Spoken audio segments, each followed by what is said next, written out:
De oprichter van Triple I, Jippe Tinga, maakte jarenlang dwarren van het boord. Maar eind jaren 80 kwam het keerpunt, doet hij in Straatsburg zeggen hoe versmargend het wetter weer dat uit de productieparsen kwam.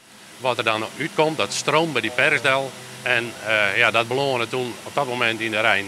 En ik denk, ja, als ik je onder het visje van eten wil, dan ben je verkeerd bezig. Bij mij is toen op dat moment het idee ontstaan van jongens, we moeten net alleen om onze economie denken, maar ik om onze ecologie. De eerste jaren vormde Vlaaks de basis van de dwarren. De tafels en de podiumdeal. Maar later werd het himp. Dat komt als een teken op grote rollen binnen in een fabriek. Bij verschate bewerkings, met bienmiddel en vulling van de dikte, komt er een tiegellicht gewicht tafel uit de machines. De tafels gaan naar allerhande aannemers bij vergaderruimtes.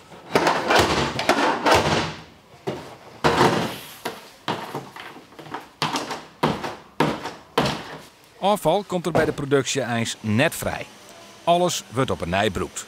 Wij bieden dus klanten aan om tafels die wij in het verleden maken hebben, om die weer om te hellen. Die we dan of refurbished in de meeste gevallen.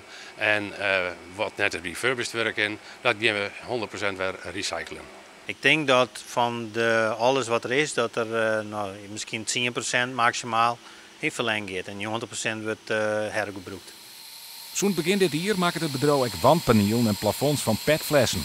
Die worden onder andere tapast in de NHL in Ljouwert. De correctdoorstudeerde kunstenaar Tiffany Peters had ze kleurrijk bewerken en is onder de indruk van het materiaal. Het is vernieuwend, innovatief en ik heb het nog niet eerder gezien. Dus dat ik er echt als fotograaf en kunstenaar wil ik hier wel verder in. Ik zie samenwerking met het bedrijf. Ja, dat hadden wij eigenlijk ook al voorgesteld. Ja, de connecties die zijn er en de gesprekken zijn ook al gevoerd. Nevens Tinga ging in bedrijf in deze tijd nog om circulair werkje heen.